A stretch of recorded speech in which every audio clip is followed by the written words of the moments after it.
Hello everyone, this is Lionel Hale. I'm here to show you what I think of my good M18 fuel and 12-inch miter saw I have right here.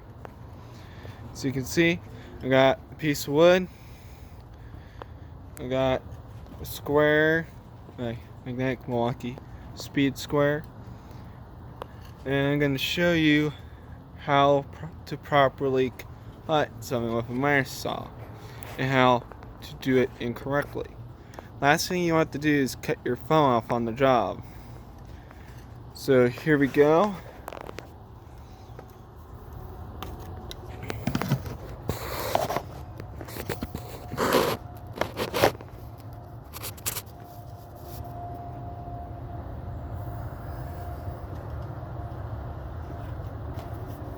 First, you never want to crisscross your arms because that's a good way for the saw to cut both your hands and arms off or something like that.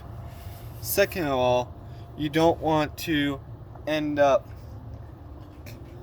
cutting your fingers, so you want to keep your thumb and fingers a safe distance from the blade as you make a cut.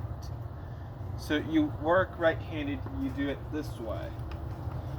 Right hand over here, left hand up here, left and the slot in the fence to help hold your hand and your material. And then you wait for the blade to get up to speed. Don't just pull the trigger and go through it, because that's a good way to get your piece flying somewhere.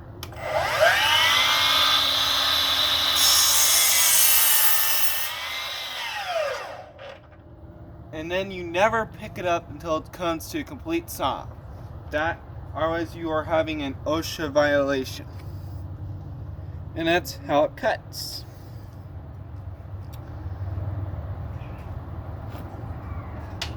And I love it. It's very accurate. It's very square. Like, I'll show you right here. Just have to cut in that piece.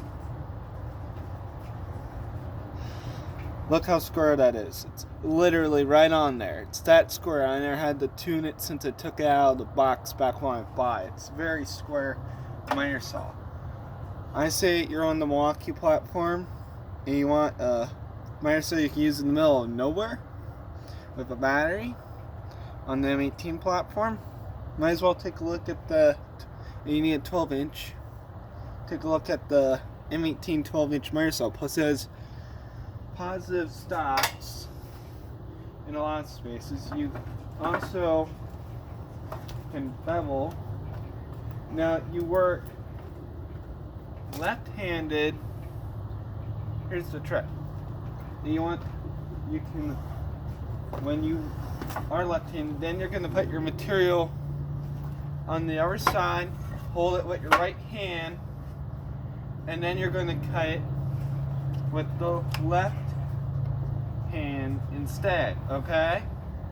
You get me now? This time I'm just going to shave it because I'm trying not to waste too much wood here.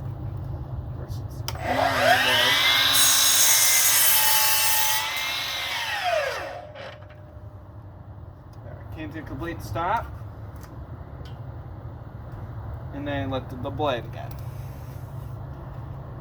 And is in our second super square right there, super square. It is super square.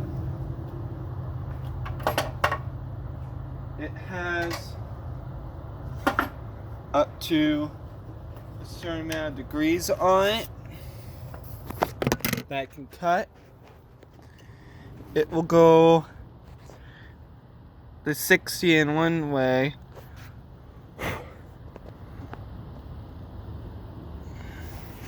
.60 degrees one way, and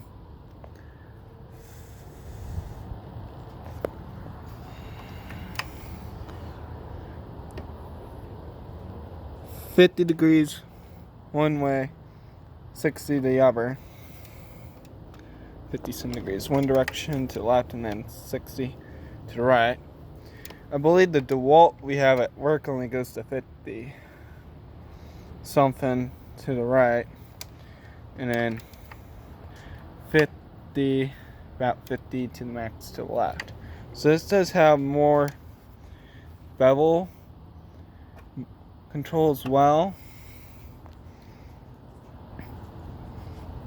So you got your pin back here that you're gonna pull. One thing you can do is you can tilt the saw. First we need to unlock it. Come back here. Tip the saw to the left a little. Pull out that pin because then it's nice and loose, and then you can bevel it to the right to where you need it. Let's see, I want to do a 15-degree. Let's just say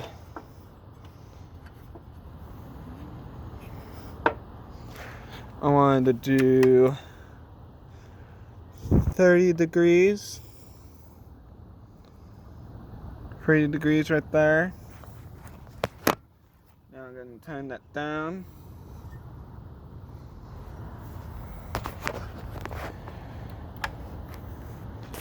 And then I'd most likely want to hold it down with my material clamp for this. Mainly because of the kind of material and mainly because of what it is.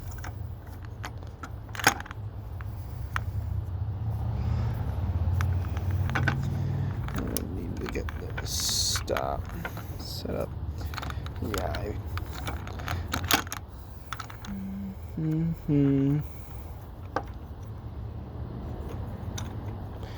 It is annoying when you have this thing screwed all the way down. Then you have to screw it up. Never mind, I guess I'll just hold it instead then. Anyway, it's that much of it so far. So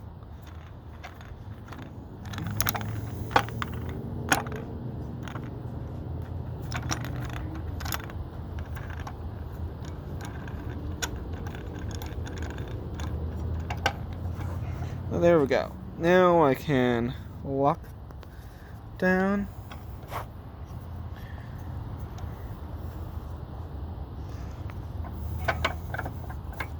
Lock that down.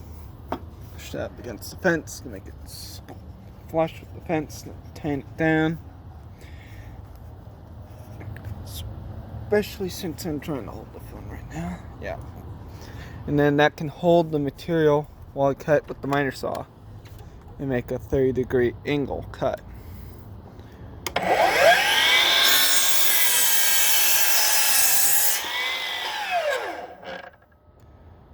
Let the blade come to complete up, and then you let it. So it's a great saw, very accurate.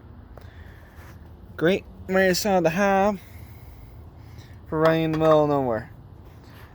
And thanks again. This is Lionel Hale signing off. Thanks for watching my video.